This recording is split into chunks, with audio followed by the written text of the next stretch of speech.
पुण्याच्या राजीव गांधी प्राणी संग्रहालयामध्ये असलेल्या बिबट्याचं जे अनाथालय आहे त्या अनाथालयामधून एक बिबट्या जो आहे तो पसार झालेला आहे। सकाळच्या खरं तर 5:30च्या सुमारास ही घटना घडल्याचं सांगितलं जाते, मात्र आज दिवसभर हे प्राणी संग्रहालय जे आहे ते पर्यटकांसाठी खुलं होतं। सध्या वनविभागाकडून या बिबट्याला पकडण्याचे प्रयत्न जे आहेत ते केले जात आहेत।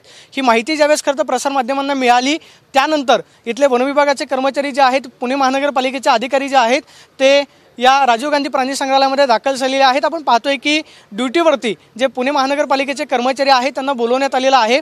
वन विभागाचे जे कर्मचारी आहेत त्यांच्याकडून बिबट्याला पकडण्याचे प्रयत्न जे आहेत ते केले जात आहेत, मात्र सातत्यानं राजीव गांधी प्राणी संग्रहालयामध्ये प्रशासनाच्या ढिसाळ कारभाराच्या बातम्या ज्या आहेत ते येत आहेत। मात्र आज दिवसभरामध्ये खरं तर बिबट्या जो आहे तो पसार झाल्यानंतर याची माहिती जी आहे ती राजीव गांधी प्राणी संग्रहालयाच्या प्रशासनाकडून देण्यात आलेली नव्हती। मात्र सध्या राजीव गांधी प्राणी संग्रहालयामध्ये फायर ब्रिगेडचे जवान असतील किंवा रेस्क्यू करणारी टीम जी आहे ती दाखल झालेली आहे। बिबट्याला पकडण्याचे प्रयत्न केले जात आहेत। मात्र या प्राणी संग्रहालयामध्ये नेमकं काय चाललेलं आहे या संदर्भात बोलण्यासाठी आपल्याबरोबर इथले स्थानिक नगरसेवक आहेत। हा सगळा प्रकार नेमका कधीपासून सुरू आहे? सातत्यानं प्रशासन या घटनांकडे दुर्लक्ष करते। काय तुम्ही अजूनही पालकत्वाची वाट पाहताय? 95,000पेक्षा अधिकच्या कुटुंबाचे आयुष्य आनंदाने भरले आहे। आजच कॉल करा आणि मिळवा फर्टिलिटी ट्रीटमेंटवर सूट आणि सर्वांना द्या आनंदाची बातमी। आम्ही बऱ्याच वेळा प्रशासनाच्या लक्षात आणण्याचा प्रयत्न त्या ठिकाणी केलेला आहे।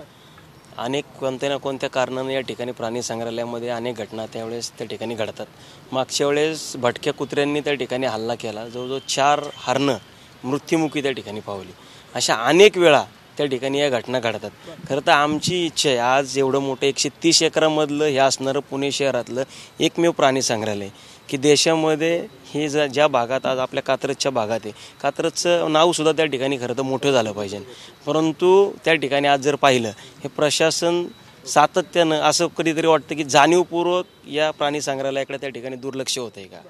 खरं तर प्रशासनाचं खरं तर हे जाणीवपूर्वक दुर्लक्ष जे आहे ते केलं जाते। मात्र हे अनेक प्रश्न जे आहेत त्या निमित्तानं उपस्थित होत आहेत।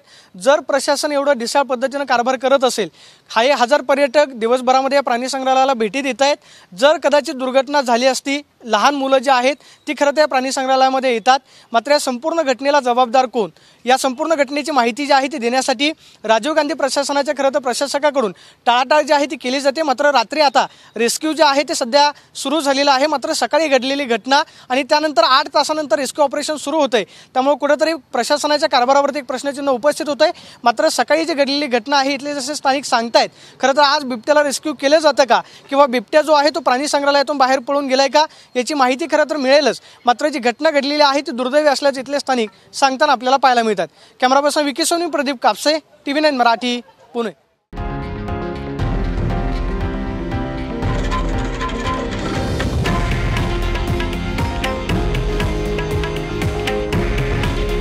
हे आहे देशातील नंबर 1 न्यूज नेटवर्क आणि आपण पाहत आहात TV9 मराठी। काळजी तुमची, हित महाराष्ट्राचं।